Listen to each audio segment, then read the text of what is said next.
October 11. Will now take place on Tuesday, sorry, Monday, October 14. Will now take place on Tuesday, October 15. So those are the new dates for the two matches. Kindly take notes. Those of you who want to take pictures, 3 minutes, please take your pictures, and then we'll start.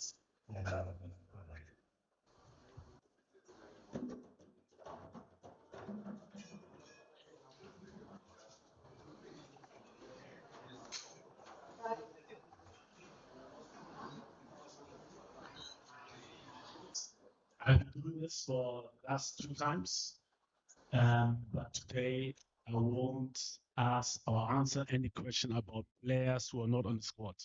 Okay, because it will take too much time, and there are so many other good questions, and we shouldn't waste our time on this. It's just about the players which are there, and that's it. Okay, so I won't be answering questions about players who are not on the squad. I'll just answer if you have a question about players who are on the squad. I'll answer them or anything else, but I won't talk too much about players who are not on the squad because there are like 400 possible players who also could be in the national team, but they're not in the squad. Okay. So we will start with the announcement. The goalkeepers, we have Lawrence Atizigi from St. Gallen. We have Joseph Wallacott from Crawley Town. We have Frederick Asari from Asante Kotoko. Defenders, we have Tariq Lamte from Brighton, Hove and Albion. We have Kingsley Schindler from Samsunspor. We have Alexander Jiku from Fenerbahce Istanbul. We have Abdul Mumin from Rayo Vallecano. We have Mohamed Salisu from AS Monaco. We have Jerome Puku from Istanbul Başakşehir. We have Alidou Seydou from Stade Rennes. We have Gideon Menza from AG Auxerre. We have Isaac Afu from FC Samatex. We have in the midfield Thomas Partey, FC Arsenal, Ibrahim Sulemana, Atalanta Bergamo, Majid Ashimero from Anderlecht. We have Elisha Wusu from AG Auxerre. We have Mohamed Kudus from West Ham United. The forwards are Ibrahim Osman from Feyenoord Rotterdam, Ernest Nuama from Olympique Lyon, Ishaku Abdul Fatau from Leicester City, Antoine Semenyo from AFC Bournemouth, Jordan Ayew from Leicester City, Joseph Pensio from LA Galaxy, Brendan Thomas Asante from Coventry City, and Iñaki Williams from Athletic Bilbao. Thank you. Thank you very much, Coach. So 25 players have been named. Ladies and gentlemen, it's now time for questions. You raise your hand. It has been named and answer every question. Floor, please.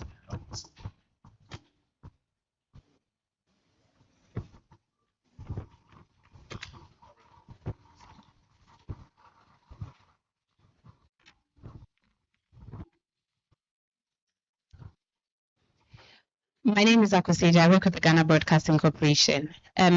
Coach, I'm sure for the first time, you'll be on the sideline against another Ghanaian coach, that's Kwesi Appiah, whom you have sort of worked with before. Looking at the bigger picture, what do you think the impact of this will be to the other coaches here in Ghana, looking at the fact that there are 2 Ghanaian coaches who will be coaching on an international level? Thank you. It will have the coaches, but yeah, I have big respect for Kwesi Appiah for what he has achieved as a player, but also as a coach for Ghana. I'm looking forward to this game, but to be honest, for me, it doesn't matter who's on the other side. We're looking at our team. We're trying to prepare ourselves best as possible, and that's the most important thing for us. And I think in this game, very much, it's mostly about us, our attitude towards the game, and this is what we're looking at.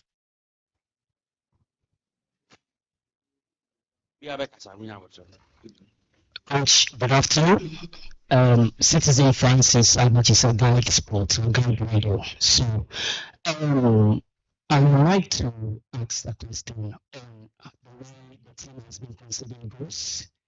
For just for purposes sake, when you were at Qatar 2022 FIFA World Cup, you played 3 matches, you conceded 7 goals and scored 5. Your second return as the head coach of the Black Stars, which is obviously your current contract. You have played 6 matches, you conceded 2 and scored 10. That is obviously not a very good record. So I would like to know, does this give you a headache? Is it a big challenge for you?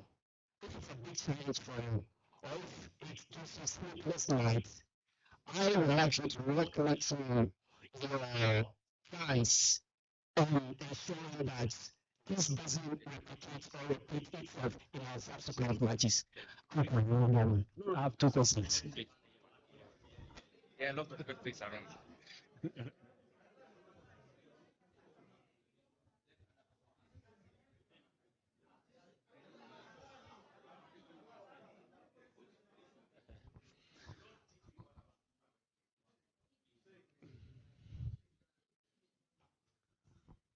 Okay. I think there's so many ways to look at statistics, and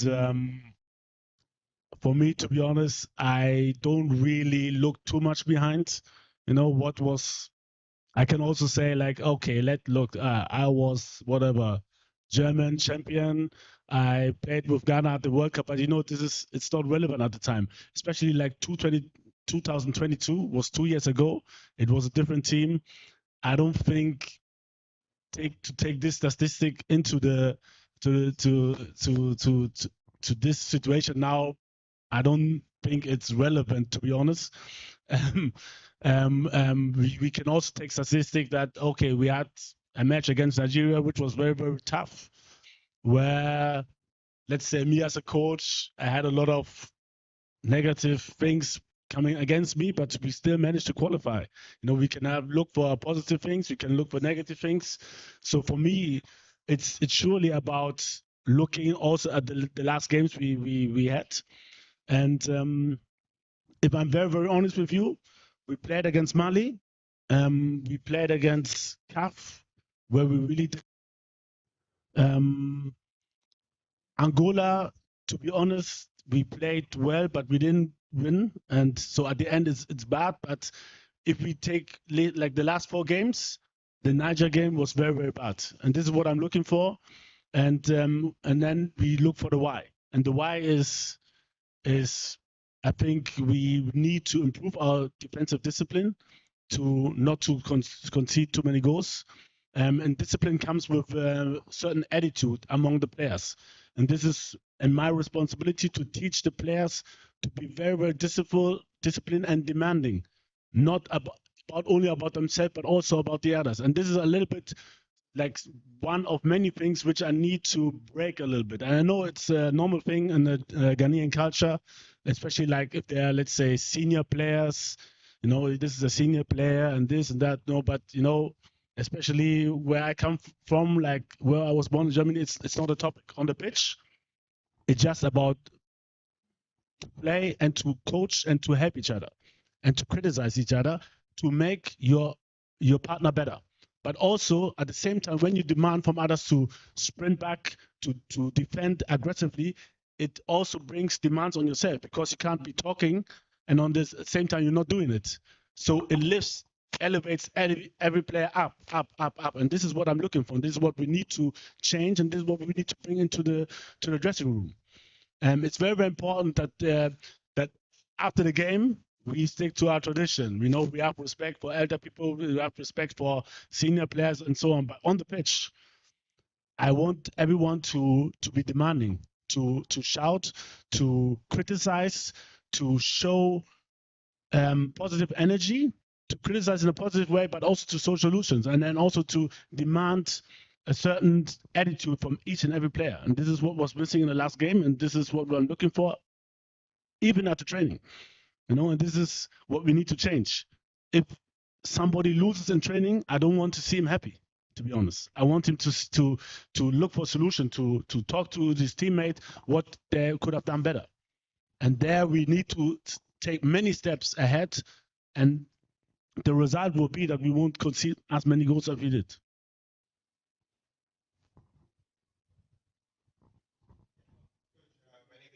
Shen from TV3. My question is based on these two players, Iñaki Williams and Antoine Semen. Had fantastic starts to the season, but mostly they've been playing as wingers. And in the Black Star setup, they are mostly used as center forwards.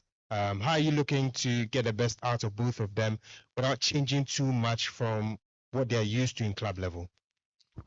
It's always a challenge with how and what position players play at the club level, and then also in an international level with the national team. It's always a challenge.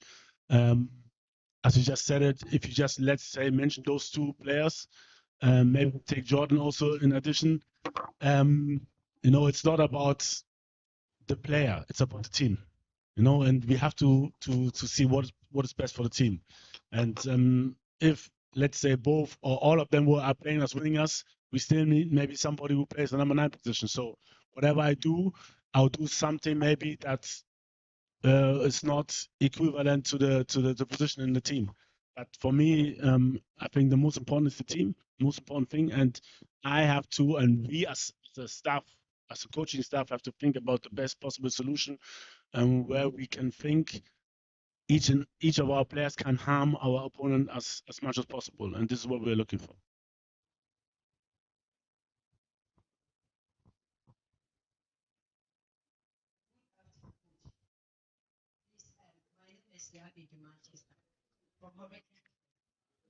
I know you.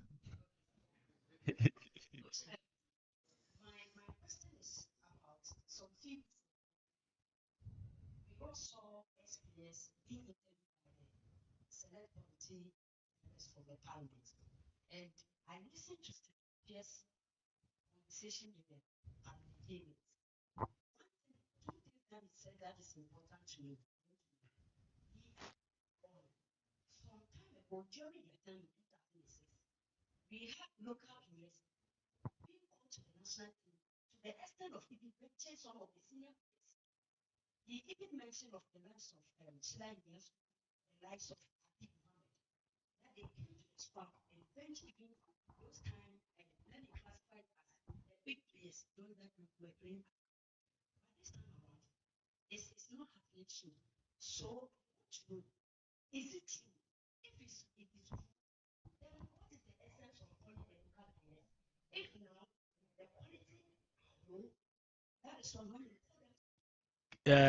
Catches my attention, then I'll call him. And doesn't I don't care if he's a local player or not. And there are so many things which I have to take in consideration. The way he trains, the way he plays, the way also the other players played before. And then at the end, I would have the last word. But we as a coaching team, we are looking for good players, no matter where. If they're in the local league, if they're playing in Europe, if they play in Asia and America, whatever, we don't care about it, and we're looking just at players which fit into the way we want to play. And this is the most important thing for us, that we find those players. And surely we can always say, look about one game, but we can also say, okay, we played against Mali, we played against Central Africa Republic, we won. I think the first half against Central Africa Republic, to be honest, was not good, but the second half was very, very good, and we showed a very good attitude to come back from being behind.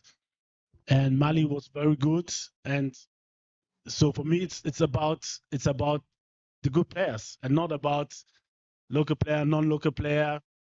This topic, to be honest, I don't get it. And if somebody shines, he will be called.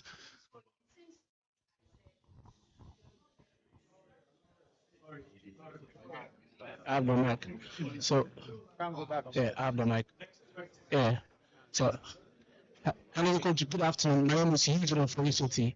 As journalists, I'm Eugene from UCT. Now, as journalists, we are intermediaries between the fans and you, the playing body of technical team. So we relay the public opinion of the fans to you. In your first 2 games in the World Cup qualifiers, marvelous performance, 2 wins from 2 games. However, in the recent qualifiers, you were winless, and the performance of our key players have been questioned.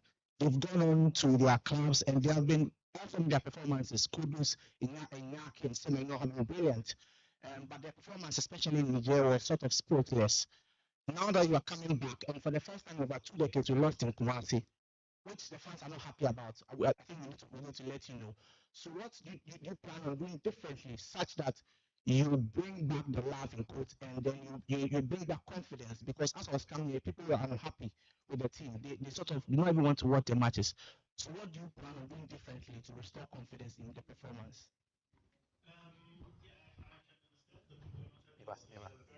Good situation.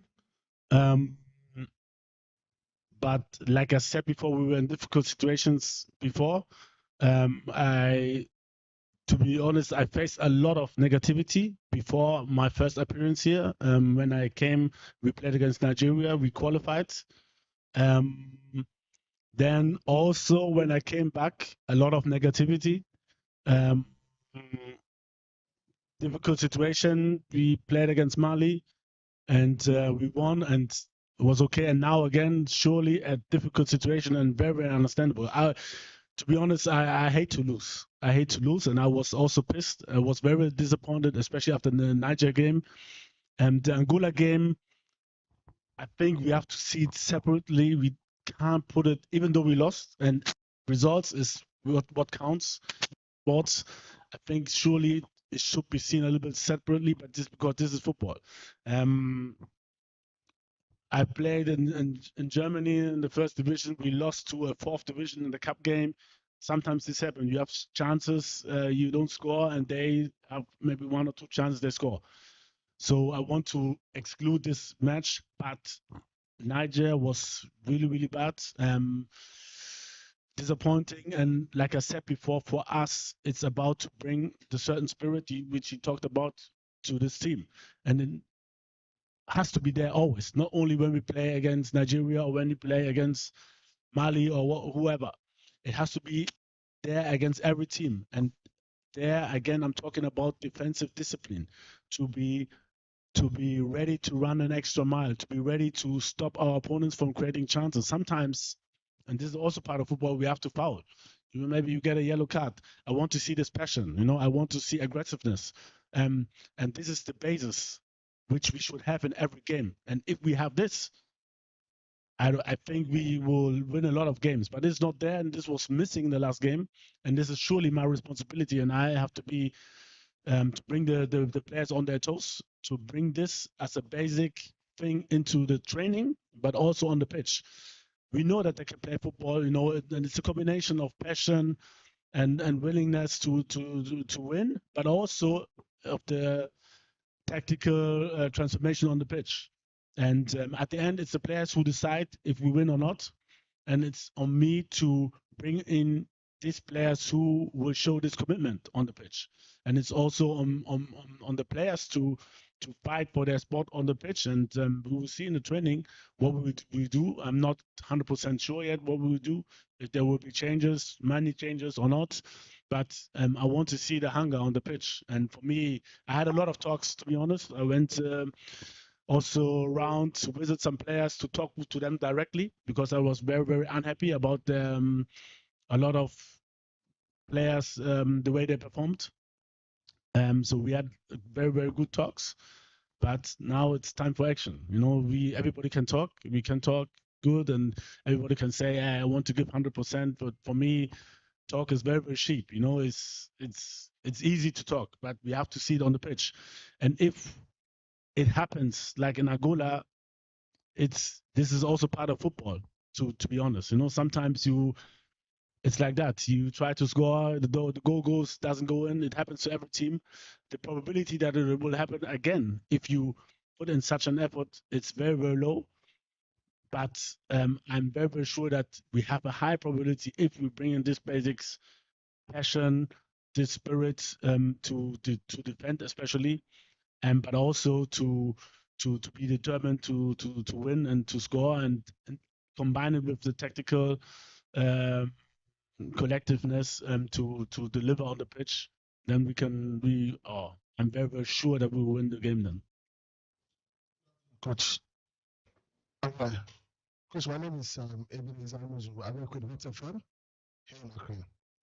Coach, I want to know the reason why you have still maintained the strikers or the forwards that you have named.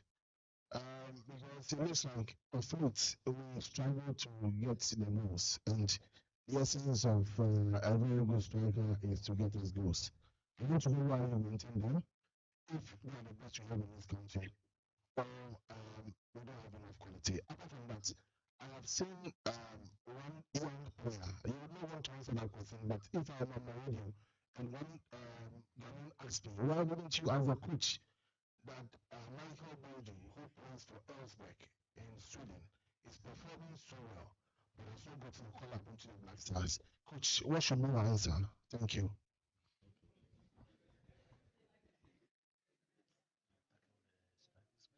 Okay, so on the strikers, I know that everybody is looking for goals, especially from the strikers. And I'm also looking for goals. So we discussed a lot, and we always discuss a lot about the players which should be called, and we have to strongly believe that those are the best strikers we have in this country, and that's why we call them. And the second question, I said it before, it's always difficult. I can understand, and he's on our radar. We are in touch, but I think. Okay, I said I wouldn't answer, but I answered for you. It's an excellent striker. Excellent striker. Michael Bedu is an excellent striker, and we see what will happen in the future. Like I said, at the moment, this is what we think. Iñaki scoring at Bilbao, Semenyo scoring, Bournemouth. So, to be honest, I think the Premier League is a little bit tougher than the Swedish league, and this is the reason, why they're in front at the moment. But we'll see what will happen in the future. He's a very good striker, and looking forward to get to know him personally. Last one. Hi, my name is Monica Bukari from GH1 TV. I want to ask you, with the current call that you've given us, what will be your measure in accessing the whole team that you've given us? What's the success that you're expecting? And also, how are you managing the emotions of these strikers or players who are doing so well in their clubs, but then when they come to the national team, it's a bit tougher for them? I guess they have emotions and they go through a lot. How do you manage them for them to accept it and come back to play for us again? I know for, let's say in general, coaches, we don't have time. But I'm a strong believer that success needs time and also needs consistency. And for me, I think the best thing I can do for them is to call them, to show my trust in them. And we are coaching staff to show our trust in them, that we believe in them. And we had like I said, last week also we had good talks with also some of them. And I strongly believe that they will deliver. Otherwise, I wouldn't call them. And like I said, as a team, when we have our defensive discipline and our defensive hunger to protect the goal as like a lion, I'm sure we'll be awarded with goals up front. Yes, car number G 88815. You blocked somebody and the person was to go. So please kindly do the reason. My name is Sarah from City of Channel TV. Some of the players that you've wanted from these qualifiers, they've been involved in social issues, addressing social issues, and right now of the office who sits in our meetings. It's unbelievable. Sometimes, and also the players, sometimes maybe it comes in their minds that we play against Niger or we play against. No, those times are over. So I don't like to also to compare like maybe 2006 we did this and this is 2024. Everybody can play, everybody can defend, like I said, and they are leading the World Cup group with 10 points. Nobody's bringing this statistics, but this is a fact. So we are very, very much aware of their ability and their strength. And to be honest, for me, and this is how I also made it as a player, I will always put us aside who's playing against me. Like sometimes I knew people personally, but I have to play hard against them. And it will be the same way. Like I said, I have so much of a respect for Kwesi Appiah for what he has achieved in his life, especially for Ghana. But we have to put everything aside. If we play, it's about us. It's about us showing our defensive discipline, our passion on the pitch. We have good footballers. We have better footballers than them. So we have to win this game. We are very much under pressure, but we were under pressure against Nigeria.